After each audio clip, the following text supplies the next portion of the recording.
Buenas tardes y bienvenidos a todos a esta segunda edición de los encuentros profesionales online organizados por las asociaciones de antiguos alumnos de los colegios Mulhacén y Monaita para todos los antiguos alumnos de Atendis. Por ello, en primer lugar, quiero dar paso a Sandra Pérez, que es la directora general de Atendis, que nos quiere dedicar unas palabras. Adelante. Queridos alumni, qué alegría tener la oportunidad de dirigirme a todos vosotros, aunque sea a través de la pantalla, pero en estos momentos es el medio que tenemos para estar unidos y cerca. Y es que es un placer poder compartir este espacio con todos vosotros.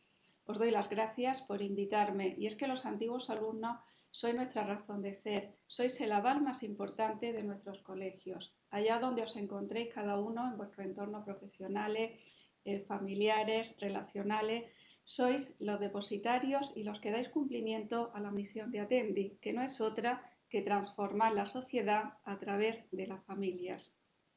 Y es que estamos hablando de una comunidad de más de 25.000 antiguos alumnos que estáis por el mundo. En especial, los más jóvenes os encontráis trabajando, formándoos e investigando fuera de España. Y otros muchos seguís aquí. Y es para nosotros una gran satisfacción constatar cómo un alto porcentaje de estos alumni nos elegís para que colaboremos en la educación de vuestros hijos. Y es que más de un 30% de las familias actuales de Atendi las formáis antiguos alumnos. Y eso denota que tenéis un gran orgullo de pertenencia y una máxima confianza en este proyecto para que forjemos juntos el futuro de vuestros hijos. Querría aprovechar este momento para compartir con vosotros los principales hitos en los que está inmerso Atendi, porque sé que os alegrará. Es obvio que la sociedad está cambiando y en respuesta a ello nuestros colegios se encuentran afrontando estos grandes desafíos, estos grandes retos que nos plantea con un plan estratégico que lanzamos hace 3 años. Y una de las principales líneas de trabajo va dirigida a desarrollar en los alumnos las competencias que les ayuden a desenvolverse en un entorno global y en plena transformación. Y para ello estamos implementando los programas del Bachillerato Internacional en nuestros colegios, un sistema de aprendizaje basado en el desarrollo de las habilidades intelectuales, emocionales, sociales y personales para vivir en un mundo globalizado, un método de aprendizaje cuyo motor principal es la reflexión y la indagación. Acabamos de obtener hace poco la autorización de los colegios de Sevilla y Marbella para impartir el programa de la escuela primaria, el programa PEP, adquiriendo así la categoría de colegios del mundo IB. A la vez estamos avanzando en ese proceso y, si Dios quiere, entre junio y septiembre de este año obtendrán la autorización los colegios Monaita Mulhacén, Sierra Blanca El Romeral, Grazalema Guadalete. Y así seguiremos el proceso para culminar en el 50 aniversario en el que todos los colegios de Atendi tendrán implementado al menos uno de los programas del Bachillerato Internacional. Asimismo, seguimos consolidando nuestra educación bilingüe, de manera que todos los alumnos finalicen su paso por los colegios con un nivel avanzado de inglés, concretamente con un C1 de Cambridge. Ya muchos los consiguen, pero lo que queremos es que todos lo logren y estamos trabajando en ello. Con este plan estratégico lo que perseguimos es una vuelta al espíritu de los primeros años de los colegios en Atendis. Se trata de profundizar en nuestros valores más genuinos, el equipo formado por padres, profesores y alumnos, y la educación cristiana y personalizada para dar una mejor respuesta a los desafíos de los nuevos tiempos que nos vienen. Así que, queridos alumni, os doy las gracias y la enhorabuena por organizar iniciativas como esta, de la mano de grandes profesionales, Javier Cremades, un maestro del mundo del derecho, para hablar de temas de la actualidad y ver cómo podéis aportar vuestro granito de arena. Desde luego que con actividades como esta os seguís fortaleciendo y creciendo, se fortalece Atendi y se fortalece la sociedad. Os doy de corazón las gracias por ser Atendi y por volver siempre a vuestra casa. Un fuerte abrazo para cada uno. Cuidaros mucho.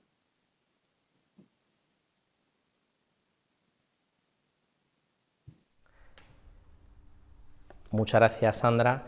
Efectivamente, estos colegios para los antiguos alumnos son nuestra casa. Como sabéis, desde las asociaciones de antiguos alumnos llevamos años organizando eventos enfocados a enriquecer cultural y profesionalmente a nuestro colectivo de antiguos alumnos. Son muchas actividades las que lo hacemos a lo largo del año. Recientemente podríamos recordar el evento de networking, que unos meses antes del inicio de la pandemia tuvimos una participación de más de 150 empresarios de nuestra querida Granada, muchos de ellos antiguos alumnos de Mulhacén y de Monaita, la jornada empresarial del IES, los eventos por promoción. Por razones evidentes, este último año hemos tenido que adaptarnos a las nuevas circunstancias y formar este nuevo formato de actividades online, y en esta segunda edición de estos encuentros profesionales nos acompaña Javier Cremades García. Javier Cremades es el socio fundador del despacho de abogados Cremades Calvo Sotelo, despacho con presencia en 15 ciudades de 8 países distintos. Javier es doctor en Derecho por la Universidad de Regensburg, de Alemania, doctor en Derecho por la UNED y doctor honoris causa por la Universidad Internacional de Valencia. Javier además es presidente de la World Jurist Association desde el año 2019, es presidente de la International Financial Litigation Network, es promotor y presidente de Eurolatam Lex, red independiente de firmas de abogados de Europa e Iberoamérica, y su trayectoria ha sido reconocida por la revista Forbes como abogado del año en España en 2015-2016 y por la World Jurist Association en 2017 y 2018. Antes de darte la palabra, Javier, quisiera agradecerte en nombre de todos los antiguos alumnos tu colaboración en este evento que para nosotros es muy importante. Muchas gracias y adelante. De Mulhacén, de Monaita, de todos los colegios de Atendis. Yo no he tenido la suerte de ir a un colegio de Atendis, pero mis hijos aquí en Madrid sí que van a algo parecido, a un colegio de Atendis. Y estoy convencido, seguro que vosotros también, que la educación es la clave del desarrollo humano, es la clave del desarrollo también de los pueblos. Y, por tanto, felicidades por haber ido a un colegio que se ocupa no solo de sus antiguos alumnos, sino también de sus familias y, en el fondo, del desarrollo integral de la persona a lo largo de toda su vida, ¿no? Enhorabuena. Y voy a intentar, quizá en unos minutos cortos, 15, 16 minutos, intentar explicar mi pensamiento sobre alguna de las cuestiones que hemos visto en estos días, en estos meses y en estos años, ¿no? Cuando conectaba el imperio de la ley con lo que está pasando en Estados Unidos, lo que acaba de pasar hace apenas unas semanas, lo que ha pasado en Cataluña y lo que ha pasado también en Inglaterra, pretendía, en el fondo, ser un ejemplo de lo que para mí es una idea básica, tanto para los que habéis estudiado Derecho como para los que no. Para los que profesionalmente lo ejercen en cualquiera de sus profesiones, en la abogacía, en la judicatura, en el registro, en la notaría, en cualquiera de sus distintas formas de ser operadores jurídicos, como para los que en definitiva son ciudadanos que también viven en el marco de un Estado de Derecho. Esa idea fuerza, que es una idea que hoy yo creo que deberíamos repetir todos muchas veces, es que la única alternativa al imperio de la fuerza es el imperio de la ley. Si no nos sujetamos todos al derecho, a la ley, la alternativa es liquidar la paz y la libertad. O dicho en positivo, solo podemos garantizar una libertad y una paz duradera si nos gobiernan las leyes, si los procedimientos propios de una democracia, la democracia representativa, la soberanía popular, a través del Parlamento, emana una serie de normas y esas nos vinculan a todos. En unas constituciones se dice de una manera y en otras se dice de otra. Pero todos los poderes públicos, también los ciudadanos, estamos sometidos a la ley. Por tanto, esta idea fuerza de que la ley es la alternativa al imperio del hombre, en el fondo al abuso de poder, es una idea que debería estar en los planes de educación desde que se adquiere raciocinio, desde los 14, 15 años. En la ESO necesitamos explicar algo tan básico como que vivir en sociedad significa no solamente respetar, sino acogerse como un cobijo en el que resguardo mi propia dignidad, mi propia libertad, mi propia convivencia, la paz social, la protejo a través del sometimiento voluntario, pero también obligado, a las leyes. La suerte de vivir en un Estado democrático es que además esas leyes emanan de la voluntad popular. Yo también soy parte, Cada uno de nosotros es parte de un sistema en el cual podemos elegir representantes y a través de esa democracia representativa deliberar y, en el fondo, producir con toda la fuerza del Estado, con todo el amparo de la Constitución, unas normativas que nos vinculan en la convivencia. Estos tres ejemplos son muy interesantes. Vamos a empezar por el más cercano en el tiempo, ¿no?, que es el del Capitolio. Hay muchas interpretaciones políticas de cómo se gestó aquello, qué consecuencias ha tenido, qué síntomas son los que se pueden interpretar como reflejo de una enfermedad subsistente, pero lo que sí sabemos todos es que esa pretensión de que un grupo de ciudadanos, que son los que genuinamente la Constitución reconoce como soberanos del pueblo, puede superar las barreras de la sede donde está la soberanía popular precisamente representada, el poder legislativo. En Estados Unidos, en el Congreso, se unen Cámara de Representantes y Senado. Son los dos órganos de ese Congreso donde los ciudadanos votan a sus representantes. Los ciudadanos no tienen derecho a participar directamente en las deliberaciones del Capitolio, las que se producen dentro de ese Congreso, o en la Cámara de Representantes o en el Senado. Por lo tanto, no ha sido aceptado, era evidente, pero ha sido contundentemente rechazado y la ley va a caer con todo su peso en aquellos que lo protagonizaron, ese asalto a una institución. Oiga, es que yo soy el dueño de esta compañía, por lo tanto entro en la compañía y hago lo que quiero. No. Usted es el dueño de la compañía, pero hay unos procedimientos, ese poder está delegado, usted tiene que votar un representante y así funciona la ley. El imperio de la ley también incluye ese sometimiento y esa delegación de poder. Por lo tanto, una lectura jurídica de lo que ha pasado en el Capitolio es que, en el fondo, eso es un atentado al funcionamiento de las instituciones y al imperio de la ley. No podemos decir, oiga, que usted está ahí para representarme. Sí, usted está para representarme, pero usted no puede pasar por esa puerta. Usted no tiene el derecho a participar directamente, más que cuando la Constitución lo reconoce, a la hora de unas elecciones, etcétera, ¿no?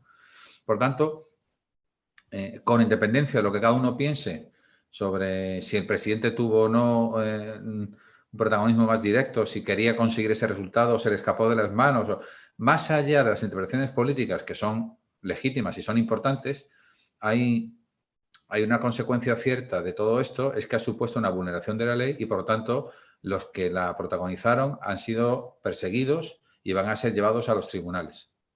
Pueden ser antifascistas o reaccionarios, pero cualquiera que abuse de la ley va a tener el riesgo de que el peso de la ley caiga sobre él.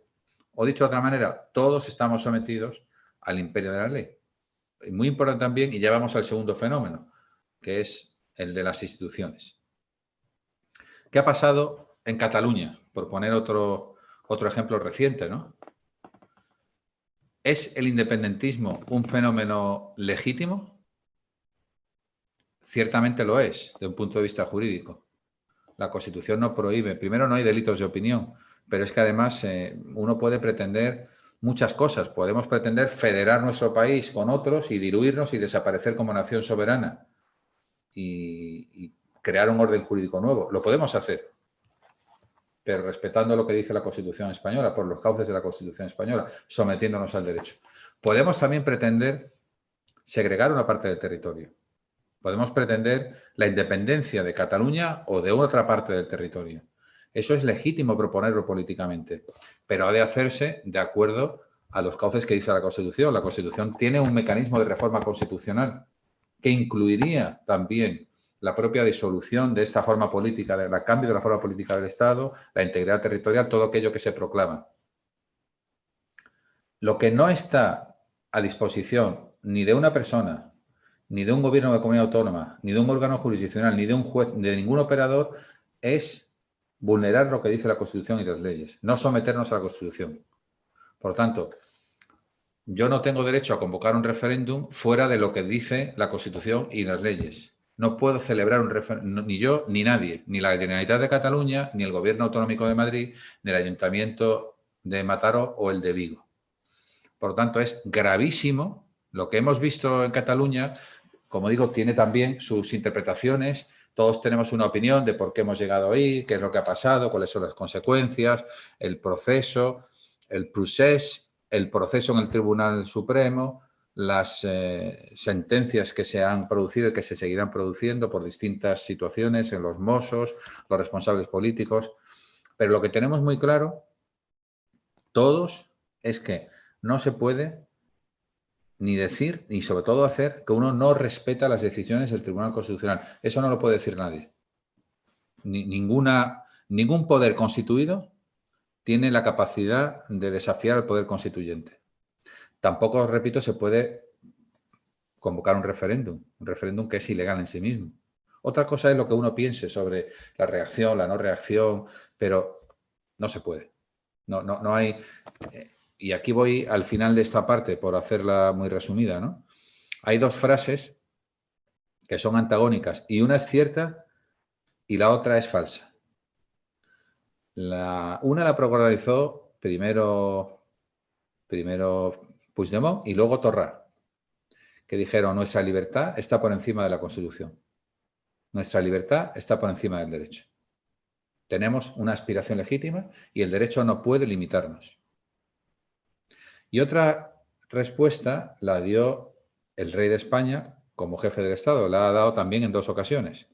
Una fue el famoso discurso del 3 de octubre y otra fue en febrero del año 2019, cuando un grupo internacional de juristas le entregamos al rey el Premio Mundial de la Paz y de la Libertad por haber defendido una democracia bajo asedio. Y lo que el rey dijo y recordó es que no hay libertad ni democracia sin sometimiento a la ley. ¿Cuál de las dos es cierta? ¿La libertad y la democracia están sometidas a la ley? ¿O la libertad y la democracia nos amparan para cambiar la ley? ¿Está el derecho sometido a la libertad o está la libertad sometida al derecho?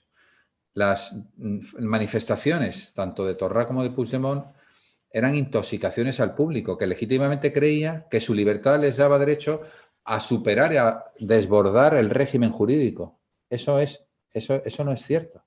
Eso solo existe pretendidamente cuando hay una situación de tiranía, de oprobio, de injusticia reconocida. Eso puede suceder cuando hay un régimen nazi, cuando hay un régimen totalitario, pero en una democracia todos los ciudadanos han pactado y están sometidos a una serie de normas, incluso para cambiar el sistema de la propia democracia. Con un límite, por cierto, que no está en disposición de nadie, que es el de la dignidad humana. El Estado de Derecho es un Estado antropocéntrico. Existe para salvaguardar la condición, la libertad, el buen fin, en el fondo para facilitar que los seres humanos puedan ser libres e iguales y en el fondo felices viviendo en sociedad. Esta sería un poco la segunda enseñanza que nos da la historia reciente. Como un poder constituido, como en este caso un poder autonómico importante, unas instituciones, el Parlamento y el Poder Ejecutivo de la Generalitat, le dijeron a todo el pueblo: usted tiene derecho a hacer eso, es legítimo que lo haga y además lo puede hacer. Y era falso porque no tenía derecho. Y desacató a los tribunales diciendo que la libertad les daba un título para no vincularse a las decisiones de los tribunales. Eso es falso. Eso es jurídicamente una aberración, ¿eh? Si estuviéramos en términos médicos, es como decirle a alguien que fumar es libre y además no tiene por qué ser malo para la salud. Fumar es libre y es lícito porque está permitido por la ley, pero es malo para la salud. Un médico no debe decir eso. Tercer ejemplo contemporáneo y muy interesante. Y con esto voy terminando esta primera intervención y abrimos un diálogo, un debate o lo que les parezca oportuno. El Brexit. ¿Qué ha pasado con el Brexit? Yo quiero aprovechar el Brexit para hacer una reflexión sobre lo que es la democracia directa. El Brexit, desde un punto de vista jurídico, siguió un mecanismo incontestable, incuestionable, irreprochable. El régimen constitucional inglés tiene un principio fundamental que es la soberanía del Parlamento, conectado con la soberanía del pueblo. Y además se crea desde la Carta Magna, desde el año 1200 y pico, como una conquista paulatina del poder para el pueblo desde las manos del poder del soberano. Y esa paulatina conquista termina en lo que tenemos hoy, que es un sistema donde el Parlamento es completamente soberano en la medida en que es elegido directamente por el pueblo. Y en ese sentido se podía convocar un referéndum, se convocó un referéndum y se tuvo un resultado. Pero aquí la pregunta viene es si la democracia directa es más democracia que la democracia representativa. Si el convocar un referéndum le da una legitimidad mayor a una decisión que a una decisión que toma directamente el Parlamento. La respuesta nos la da el derecho comparado. Hay países, a Inglaterra le ha pasado algo muy singular, que a casi ningún país en Europa le ha pasado, es que no ha sido invadido durante largos siglos. Ha tenido su soberanía intacta, a pesar de haber sido asediado, sobre todo en la Segunda Guerra Mundial. Ha tenido integridad territorial y continuidad jurídica. Y eso se nota en el derecho de propiedad privada. Las mansiones se han mantenido, los grandes castillos, los grandes palacios en las mismas manos desde siempre. Se manifiesta en el orden jurídico y se manifiesta también que en sus instituciones han evolucionado de otra manera. Y mantienen todavía, por ejemplo, la idea del referéndum. En Alemania, sin embargo, tuvieron una experiencia enormemente catárquica, enormemente convulsa, enormemente dolorosa, que fue la experiencia del nazismo. Como resultado de ese régimen criminal que asombró por su atrocidad al mundo, sobre todo cuando se pudo conocer lo que había estado haciendo, pensando y ejecutando, tuvo unas consecuencias en la propia Alemania, que fue un proceso de, como dicen ellos, Entnazifizierung, desnazificación. Y ese proceso de desnazificación afectó también a la Constitución. Y en la Constitución se prohíben los elementos de democracia directa. Es una alternativa. Tener democracia directa es democrático. Y no tener democracia directa, prohibir los referendos, es tan democrático como tenerlos. Tener, como decían ellos, la experiencia de que en un momento concreto el pueblo, como decía Hannah Arendt, puede ser manipulado, puede ser conducido hacia un camino indeseable, hizo que a partir de ahora la Constitución alemana preveyera que todo iba a ser democracia representativa, solo iba a haber democracia representativa. Por lo tanto, ese argumento de que cuando yo consulto al pueblo soy más democrático, pues jurídicamente no es cierto. Si está previsto constitucionalmente, lo puedes hacer y eso te puede dar un plus de legitimidad política, pero nunca jurídica. Es tan válido de un punto de vista de vinculación, de sometimiento por parte de los súbditos, de los ciudadanos, mejor dicho, al ordenamiento, como la decisión del Parlamento, como la decisión del Parlamento después de un referéndum. Termino con esta reflexión. Primero, me gustaría leer el artículo 9 de la Constitución Española y me gustaría también leer el preámbulo de la Constitución Española, que es un texto muy interesante. El preámbulo no es un texto normativo, pero dice el Tribunal Constitucional que se debe interpretar como un texto que vincula a cada uno de los artículos y sirve para su interpretación auténtica. El preámbulo de la Constitución es precioso y se conoce relativamente poco. Y es un texto muy poderoso.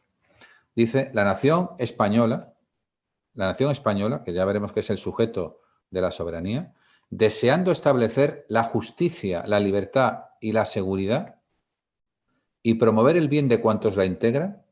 Por lo tanto, hablamos del bien común y hablamos de los valores superiores del ordenamiento, la libertad, la justicia y la seguridad, en uso de su soberanía, la soberanía que tiene el pueblo español, la que tiene el pueblo español, proclama su voluntad de, 1, garantizar la convivencia democrática dentro de la Constitución. Dentro de la Constitución. Si no estamos dentro de la Constitución, no podemos garantizar la convivencia democrática. Acordaros lo que pasó con las cruces en las playas. Empezó a ser el más fuerte, el que llegaba antes, el más rápido. Y de las leyes conforme un orden económico y social justo. Consolidar un Estado de Derecho que asegure el imperio de la ley como expresión de la voluntad popular. Proteger a todos los españoles y pueblos de España en el ejercicio de los derechos humanos, sus culturas y tradiciones, lenguas e instituciones. Promover el progreso de la cultura y de la economía para asegurar a todos una digna calidad de vida. Establecer una sociedad democrática y avanzada. Y, por último, colaborar en el fortalecimiento de unas relaciones pacíficas y de eficaz cooperación entre todos los pueblos de la Tierra. Por lo tanto, este es el espíritu de la Constitución. Nosotros, el pueblo, we the people, decían los americanos hace más de 2 siglos, nosotros, el pueblo, la nación española, nos constituimos como un Estado social y democrático de derecho donde nos sometemos todos a la ley, bajo el imperio de la ley, con una finalidad que es promover el bien de todos, promover el bien común. Y termino con este artículo 9.1, que es un artículo muy importante. Dice así: los ciudadanos y los poderes públicos están sujetos a la Constitución y al resto del ordenamiento jurídico. Los ciudadanos y los poderes públicos, el alcalde, el concejal, el presidente, el juez, el diputado, el senador, el registrador, el abogado, todos los ciudadanos, todos los poderes públicos estamos sometidos a la Constitución y al ordenamiento jurídico y al resto del ordenamiento jurídico. Punto de reflexión final. ¿Qué pasa con las constituciones? En las constituciones de los estados democráticos, que la verdad es que es una suerte vivir en un estado democrático que tiene muchos retos, que tiene muchos desafíos, que no son estados perfectos, pero que incluyen, además de las libertades propias de un régimen avanzado, de circulación, de economía, en China vemos muchas de esas libertades, pero esas libertades no incluyen la organización política propia, autónoma de la sociedad, no incluyen la libertad de expresión plena, no incluyen el derecho de reunión, el derecho de manifestación, el derecho de participación política. Nosotros tenemos todos los derechos de la Carta Humana, de la Declaración Universal de Derechos Humanos, los tenemos recogidos en nuestra Constitución. Todo el conjunto de libertades que se ha ido conquistando y que responden a la dignidad plena del ser humano los tenemos ahí. Pero unas constituciones lo han hecho de una manera o de otra. La italiana, por ejemplo, en el año 47, después también de la convulsa Guerra Mundial, elaboraron una constitución donde, después de unos casi 20 años de gobiernos fascistas, técnicamente fascistas, muy fuertes, muy duros, querían crear una arquitectura donde no hubiera facilidad de crear gobiernos duros. Y por tanto hemos tenido muchos años pues un sistema donde ha habido que tener mucho acuerdo, mucho pacto y ha habido poca estabilidad en los gobiernos. La Constitución alemana, sin embargo, respondía históricamente en el año 49 al periodo de los terribles sucesos dentro del régimen nazi. Y nace con el artículo 1 y con los primeros artículos dedicados no solamente a crear la nación alemana, a darle forma política a la nación alemana, sino también a proteger la dignidad de la persona. Ese es el centro de la Constitución, la dignidad de la persona. ¿Qué pasa con la Constitución española? Que nace en el año 78, que se aprueba en el año 78, por cierto, aprobada por las Cortes y refrendada por el pueblo español por abrumadora mayoría.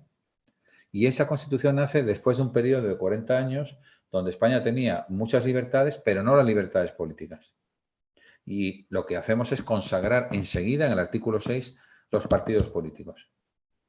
Porque era una reacción histórica hacia un régimen donde no hubo libertad de creación de partidos políticos y de participación política plena. Por lo tanto, lo que hemos vivido también es que hemos tenido unos años donde el partido político lo ha sido casi todo.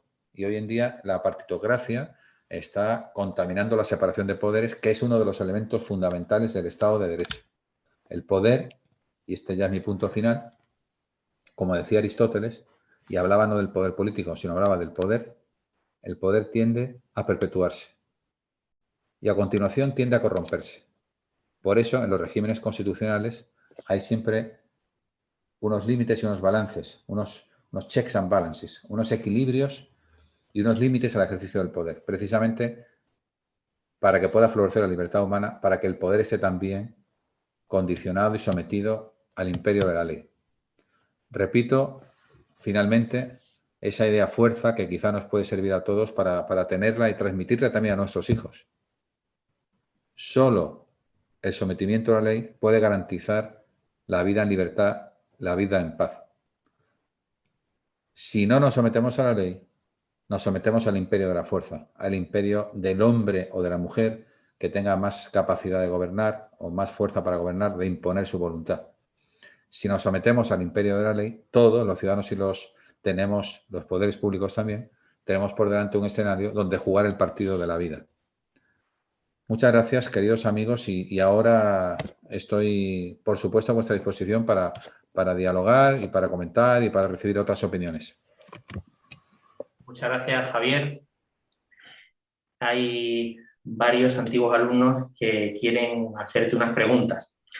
En primer lugar, te va a preguntar Miguel Ángel Recuerda, que es antiguo alumno del Colegio Mulhacén, catedrático de Derecho Administrativo de la Universidad de Granada y asesor jurídico del despacho Abogado García Trevijano.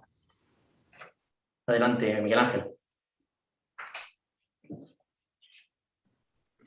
Buenas tardes Javier, y saludos a todos los oyentes. Soy Miguel Ángel Recuerda. Yo conocí a Javier, no sé si él se acordará, pero lo conocí en el año 96, cuando él estaba empezando, estaba poniendo en marcha su despacho. No sé si es su despacho propio o otro despacho previo, pero él estaba iniciando la actividad de la abogacía y coincidí con una tertulia en el Colegio Mayor Santillana, a la que fue invitado. Después lo acerqué a su casa en coche y me fue contando las anecdotillas de cómo estaba poniendo en marcha su despacho. Entonces ya me pareció un joven brillante, muy audaz, y por eso voy a hacerle una pregunta a Javier que no tiene que ver con el derecho, sino más bien con la vida, ¿no? Estamos, Javier, en tiempos de incertidumbre, en tiempos de cambio, y estos tiempos de incertidumbre y de cambio son aprovechados por los más audaces para sacar ventaja, para transformarse, para adaptarse a las circunstancias de la mejor manera posible, mientras que otras personas, pues quizás más temerosas, menos audaces, pues lo están viviendo como un auténtico tormento, esta situación que estamos viviendo, ¿no? Javier, yo te preguntaría desde esa atalaya que tienes de tu posición profesional, teniendo en cuenta pues lo que pueden necesitar o lo que podemos necesitar las personas que te estamos escuchando esta tarde.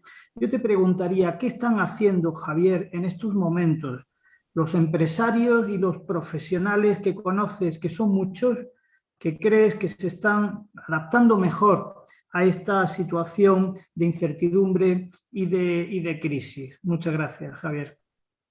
Miguel Ángel, qué cariñoso eres y qué buen recuerdo aquel, ¿eh? En el Colegio Mayor y luego en el paseo a casa, ¿no? Muchísimas gracias por seguir ahí, ¿no? Y bueno, tu pregunta me lleva a una reflexión, ¿no? Que se la está haciendo ahora mismo todo el mundo, ¿no? Particularmente en la última cumbre de Davos, yo creo que hubo un tono general por parte de líderes del sector privado, del sector público y de personas con una visión muy transversal de la realidad, que era el de New Reset, que es un nuevo comienzo, ¿no? Quiero decir, lo que nos ha pasado en este año, pues es de unas dimensiones muy profundas y puede tener un efecto transformador en muchos sectores de la sociedad. Es una oportunidad, como ha sucedido con las guerras, con las grandes catástrofes, se van a perder muchas cosas, pero se va a generar un mundo con cosas nuevas. Y yo creo que se puede aplicar también la biografía de cada uno, ¿no? Creo que todos hemos tenido un periodo de tiempo para bajar el ritmo, para reflexionar, para vivir en unos meses las emociones más intensas, la angustia, el miedo, la ilusión.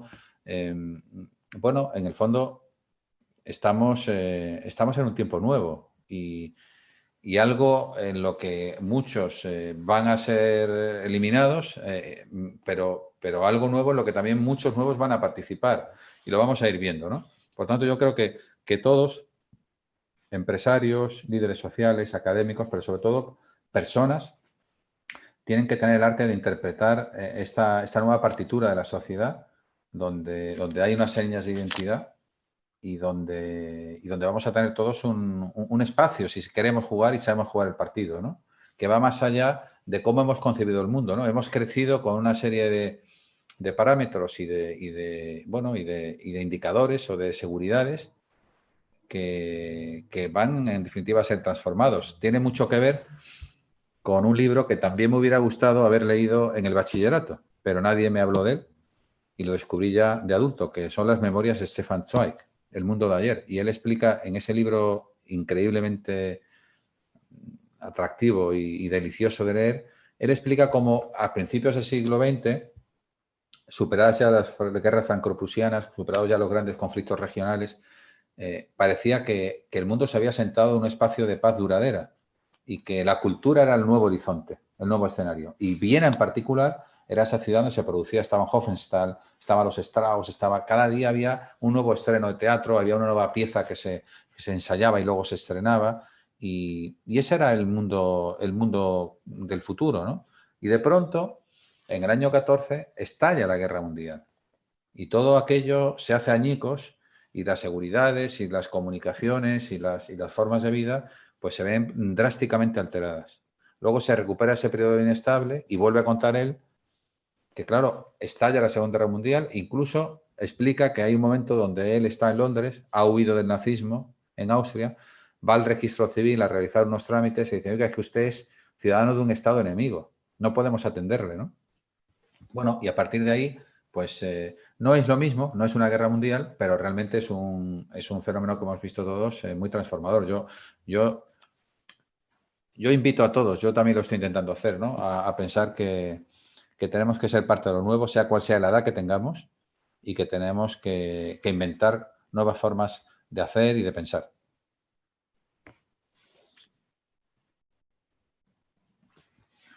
Muchas gracias, Javier. Doy paso a la segunda pregunta que la hace otro antiguo alumno de Mulhacén, que además me consta que conoce personalmente, que es Ignacio Joya, diputado de la Junta de Gobierno del Colegio de Abogados de Granada y responsable del Departamento Civil y Bancario del Despacho de Abogados Alcázar.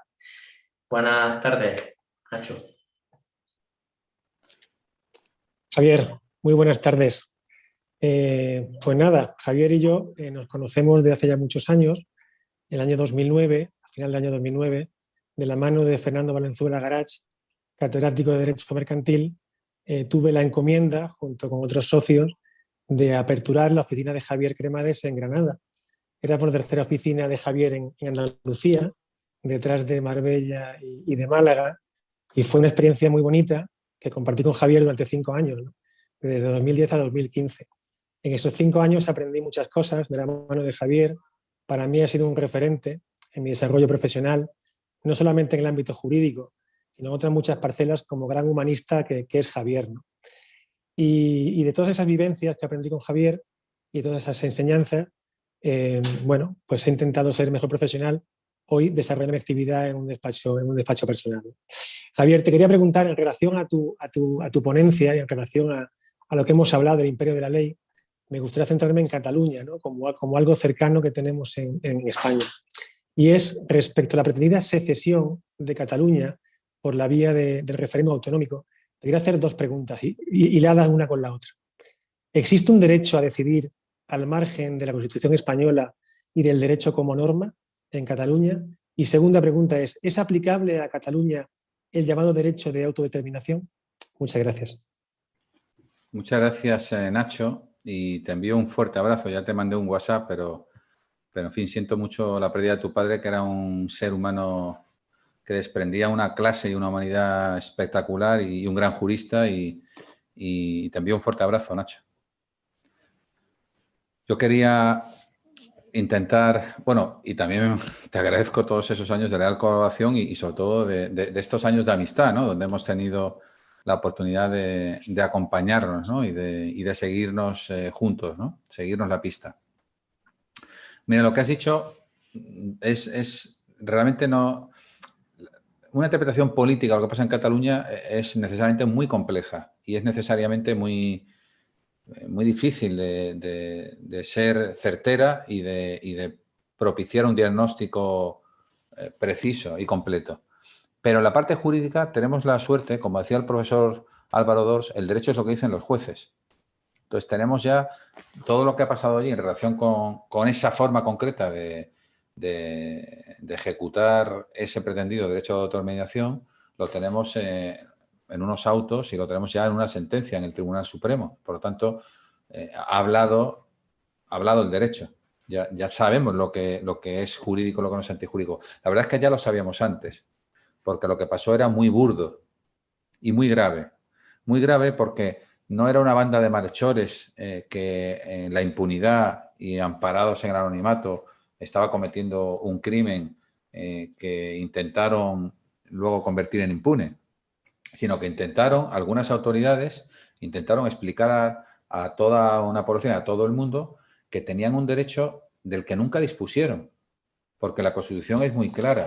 Ellos podrían haber logrado y pueden lograr sus objetivos políticos a través de la Constitución, pero no tiene nada fácil, porque tienen que convencer a mucha gente, tienen que conseguir una reforma constitucional con mayorías en el Parlamento que no tienen que convocar un referéndum, tendrían que convocar un referéndum para esa reforma agravada que seguramente nunca ganarían pero tienen los mecanismos para hacerlo, si consiguieran explicar bien su caso. Lo que no tienen es el derecho a convocar un referéndum por parte, digamos, unilateral y de manera ilegal. No tienen ese derecho, no lo tienen. Ejercer un derecho propio no hace daño a nadie, pero ejercer un derecho que no se tiene es una vulneración del derecho de los demás. Y tu segunda parte de la pregunta, Nacho, que es también muy interesante, tiene que ver con si tienen o no un derecho a la autodeterminación, si esto es el Sáhara. Si en definitiva, la Constitución española es una especie de cárcel jurídica para una serie de ciudadanos que tienen legítimamente aspiraciones a vivir en libertad en un Estado propio, con cultura propia, con identidad propia. Eso no existe. No existe en Baviera, no existe en Gales, no existe en el Alentejo, no existe en Cataluña, no existe en Texas. En todos esos sitios hay mucha identidad, hay mucha historia y probablemente podamos decir que haya una nación, ¿no? Igual que en un barrio, pues puede haber personas con una identidad deportiva, cultural, pero las unidades políticas y jurídicas son lo que son. Se han fraguado en estados y se han fraguado en constituciones. Y el respeto a la ley es fundamental. Por lo tanto, fueron enormemente ambiciosos y les faltó un gran olfato político y un gran olfato jurídico para saber que eso no iba a ningún lado.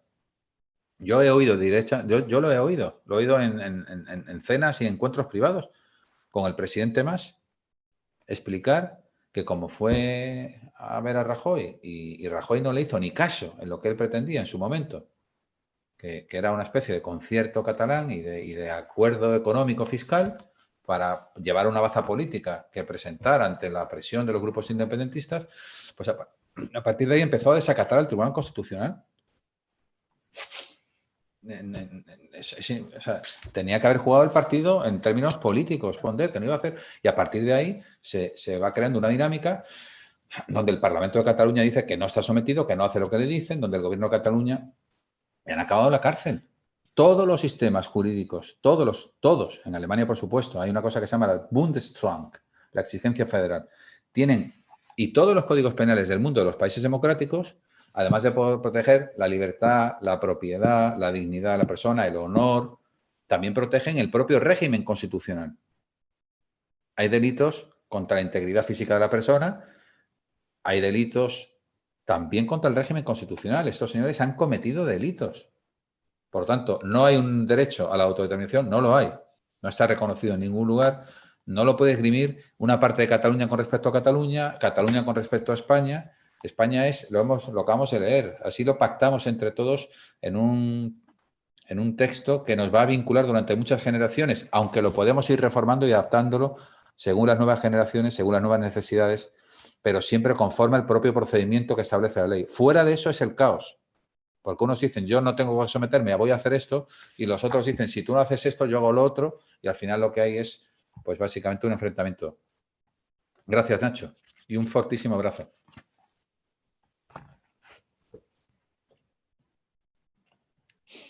Muchas gracias. La tercera pregunta la hace Cristina Morales Sancho, que es antigua alumna de Monaita y es fiscal en la Fiscalía Provincial de Barcelona. Adelante, Cristina. Hola, buenas tardes. Quería preguntarle, bueno, yo soy, como ha dicho, antigua alumna de Monaita y aprobé judicatura hace 2 años y me destinaron aquí en Cataluña. Pero bueno, no estoy en Barcelona, la provincial, sino en Mataró. Y claro, ahora mismo, estas últimas semanas, yo he estado presenciando todos los desórdenes callejeros que han tenido lugar como consecuencia del ingreso en prisión de Pablo Hasél. Entonces, en relación a todos estos conflictos que se están generando dentro de la sociedad en Cataluña, quería preguntarle si usted consideraría que resulta antidemocrático que se ejecuten las decisiones judiciales cuando no existe un acuerdo por parte de alguna parte de la ciudadanía. Qué bueno, Cristina, y felicidades. Qué bien Gracias. qué bien le va a las alumnas de Monaita. Qué éxito profesional. Me alegro mucho que estés allí ahora y que seas un agente de la justicia, ¿no? Y de la libertad, y además seas un defensor una defensora de la legalidad, ¿no? Y tú sabes perfectamente lo que acabo de decir, ¿no? Que estás tan sometida a la ley como fiscal, como los jueces, como los ciudadanos, ¿no? Y eso se extiende también a lo que acabas de comentar, ¿no? Las decisiones de un juez con frecuencia son corregidas por otro juez de rango superior. Y a veces esos jueces de rango superior pues ven cómo sus sentencias van en casación al Supremo y son a su vez corregidas. Y el Supremo a su vez ve como el Constitucional también. Y a veces en Estrasburgo le enmiendan la plana a los tribunales constitucionales, al nuestro, al alemán y a todos los demás. Por lo tanto, el derecho no es una ciencia exacta. Pero el derecho es lo que dicen los jueces. Y por lo tanto, si el señor Hassel, que podemos cambiar mañana el Código Penal, podemos evolucionar, si en el cárcel ha sido condenado a ir a la cárcel, pues tiene que ir a la cárcel. Y además, yo cuando empecé a ver aquello digo, es que hay 0 posibilidades. O sea, no hay ninguna posibilidad de que esas manifestaciones tengan otro destino, pues que la influencia de la opinión pública, porque no van a cambiar. O sea, el Estado no tiene ningún margen, nadie tiene margen, salvo el indulto. Es una medida política de gracia que también está sometida al imperio de la ley. También es parte del sistema, también está previsto en la Constitución. Por lo tanto, si no tenemos una decisión de ese tipo, el señor Hassel o quien sea condenado tiene que ir a la... O sea, los movimientos de influencia, además, aquí han evolucionado muy mal porque se ha puesto de manifiesto pues todo esa regambre anárquica que estaba por debajo y en el fondo pues de desprecio a la ley, de desprecio al Estado de Derecho, ¿no? Pero podría no haber sido así, podría haber sido más sofisticado, más pacífico, más contundente desde un punto de vista de opinión pública. Pues podría haber tenido efectos a la hora de cambiar el régimen legal de alguna decisión. Eso forma parte de la democracia. Pero claramente el que el 99% de los españoles, que no es el caso, estuvieran contra la sentencia de Pablo Hasél, no le libra de la cárcel.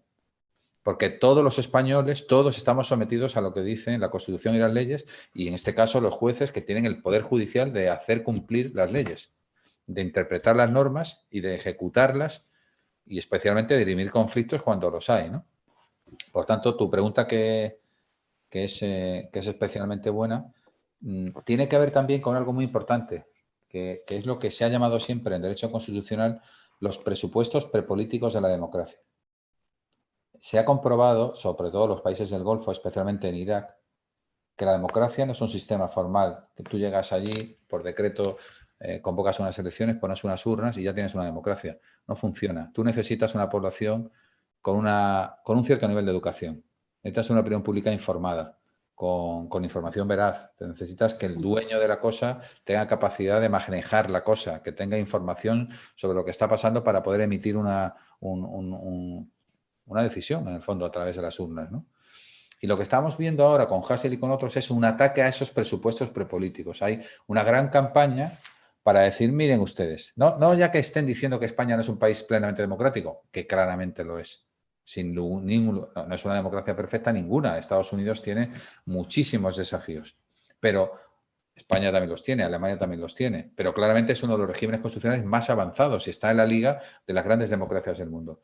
Pero no es eso lo que se está realmente pretendiendo, que también tiene ese impacto, ¿no? De que hay muchas personas. El otro día me preguntaba un grupo de venezolanos, oye, este señor ha sido denunciado por ejercer libertad de expresión, por hacer críticas a los demás, y va a la cárcel, ¿no? Usted no va a la cárcel por criticar.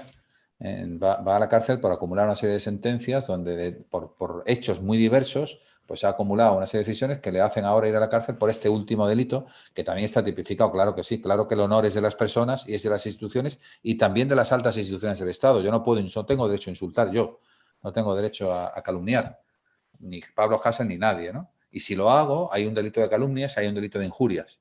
Ya sabéis que las calumnias es imputar a alguien un delito perseguible de oficio, no lo puedo hacer. Yo no puedo decir que fulano de tal es un pederasta. No lo puedo hacer. Y si lo hago, afronto penas de cárcel. Yo y cualquier persona me dedica a la comunicación, me dedica a la información o me dedica a lo que me dedique. Pero lo que decía es que lo que está pasando por debajo es que hay una especie de intento de socavar esos presupuestos prepolíticos de la democracia. Es un ataque a la democracia. Porque en el fondo es intentar hacer una campaña para explicar que cuando un señor está en un entorno no tiene por qué estar sometido a la ley, que esas leyes son injustas. ¿No? Miren ustedes, las leyes son leyes y son injustas, lo tiene que decir el Tribunal Constitucional, que para eso está también, que también tiene control sobre las propias leyes, también ejerce una jurisdicción sobre las leyes. En definitiva, muy peligroso y tiene que tener una respuesta, creo que la ha tenido en este caso, gracias a que se ha visto de manifiesto que debajo también había pues una pandilla de personas que en el fondo estaban atentando contra la propiedad, saqueando, generando disturbios, se les ha ido de las manos, la propia policía, los mozos pues han pedido ayuda, en fin, ha sido... Pero hay un grupo de la sociedad a la que todo esto le llega y van creando y van sumando, van haciendo campaña, ¿no? Tenemos que tener una campaña enorme a nivel local, primero familiar, luego local, nacional, internacional, para promover el imperio de la ley, que es la única alternativa a todo esto que están explicando. Que repito, a un alumno de Mulhacén o del Romeral o de Monaita o de donde sea, pues es muy difícil convencerle por el entorno familiar que haya podido tener o por el entorno de educación. Pero hay muchas personas que están siendo víctimas de esa campaña de intoxicación y que luego creen que legítimamente pueden oponerse a una decisión de un juez. Y eso es falso. Muchas gracias. A ti, Cristina. Muy bien, pues la última pregunta que tenemos es de Juan Rivero Ibáñez, antiguo alumno también de Mulhacén, y es abogado y vicepresidente del Grupo de Abogados Jóvenes de Granada. Adelante, Juan.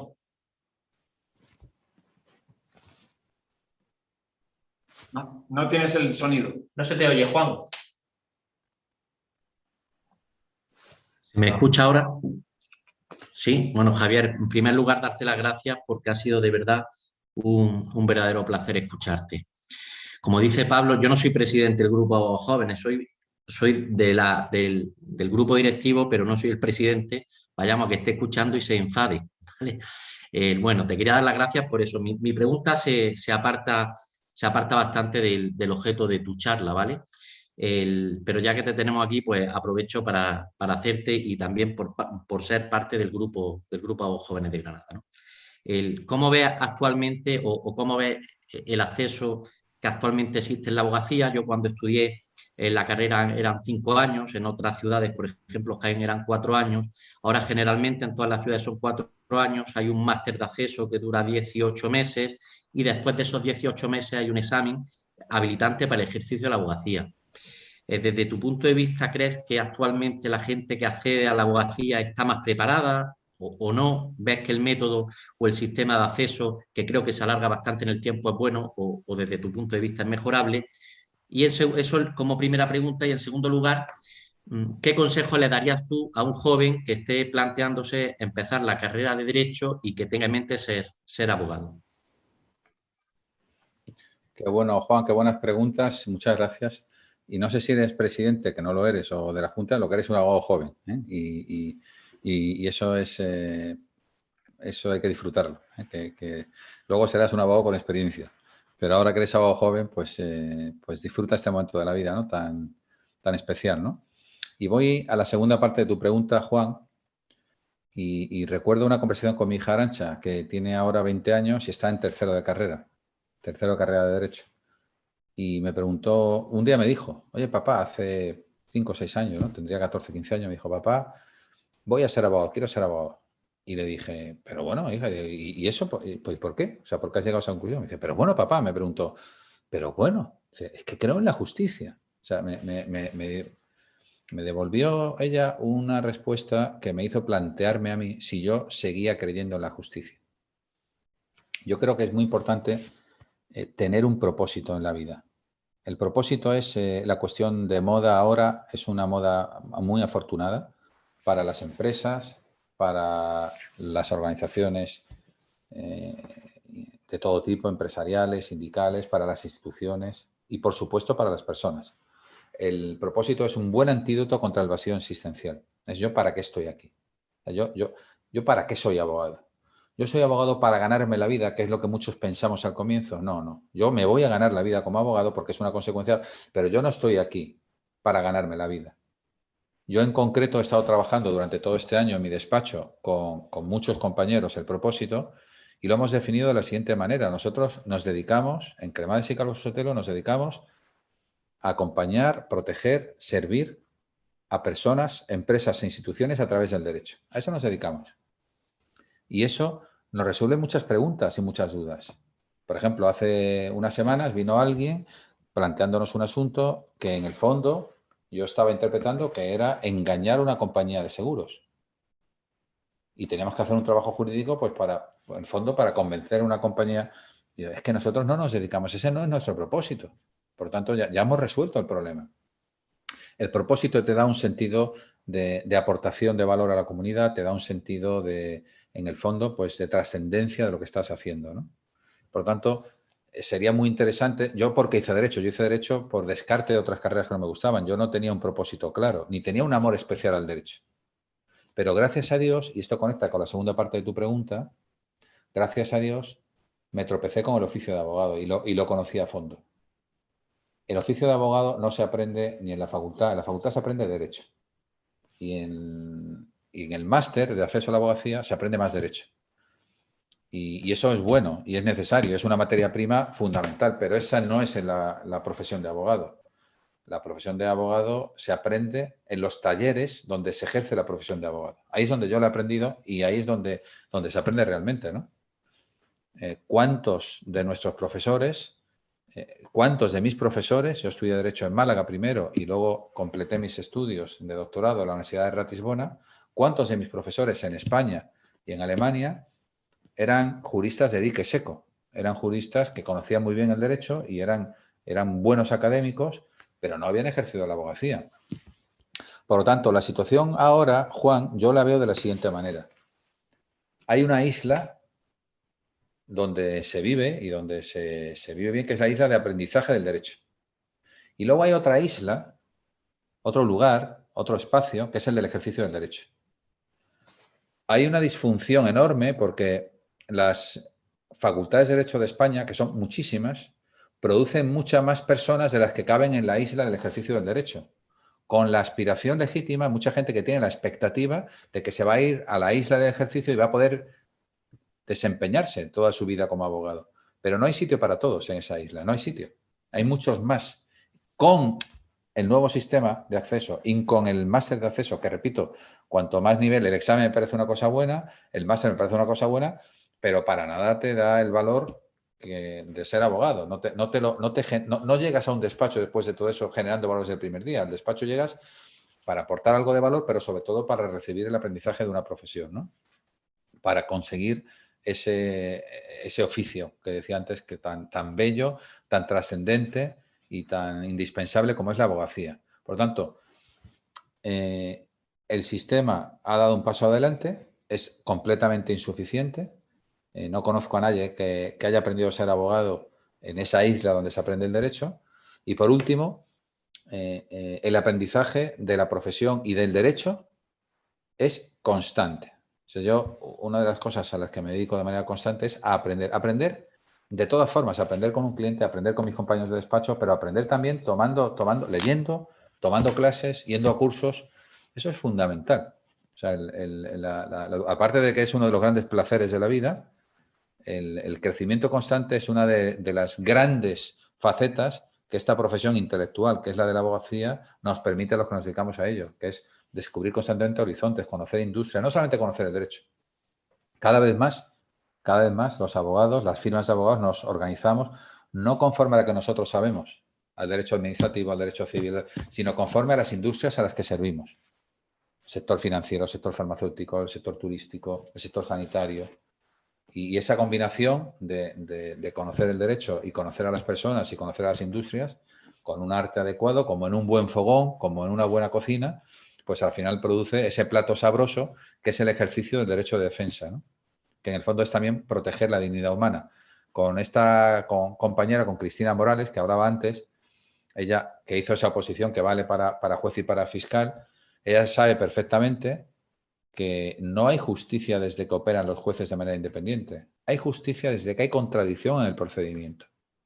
Los abogados somos operadores de la justicia como son los jueces y los fiscales. Tenemos una posición distinta, no gobernamos el procedimiento y no tenemos la capacidad de resolver, pero sí tenemos la capacidad de contradecir y de representar. Y eso es fundamental. En el ámbito procesal, en otros ámbitos de la vida, todo el asesoramiento consultivo también es enormemente fundamental, es decisivo para la seguridad jurídica, para vivir en libertad y en paz sometidos al imperio de la ley. Y punto final en relación con esta pregunta, Juan, que te agradezco mucho, es estar enamorado de tu profesión y de lo que haces y que te tiene que gustar servir. Esta profesión es uno a uno, puedes vivir la vida a través de los demás, te pones constantemente los zapatos de los demás. Si te gusta servir es una delicia. Si no te gusta servir es una tortura, porque estás constantemente atendiendo circunstancias de otros y realmente lo que sí puedes hacer es contribuir mucho a la vida de los demás, porque al final, como decía el poeta Max Frisch, ¿no?, que hablando de la inmigración en Centro Europa en los años 50 y 60, él hablaba de lo siguiente, él decía, buscábamos trabajadores, se refería a esa Europa central que recibía portugueses, españoles, griegos, italianos, pero vino gente. Nosotros queremos tener clientes, tenemos clientes, pero al final incorporamos personas a nuestra vida.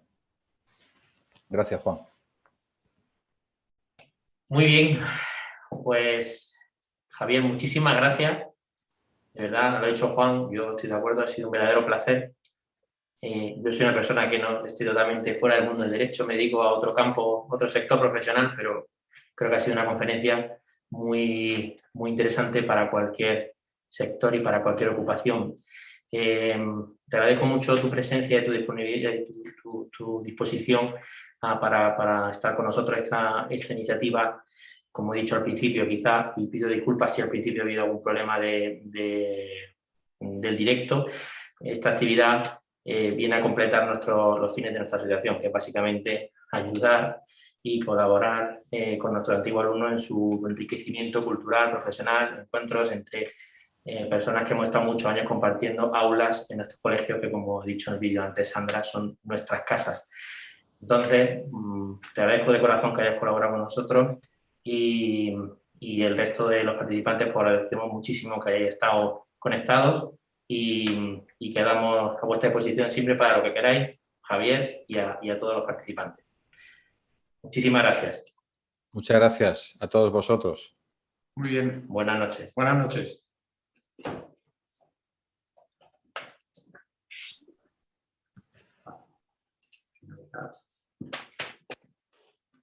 Muy bien, Javier, muchas gracias.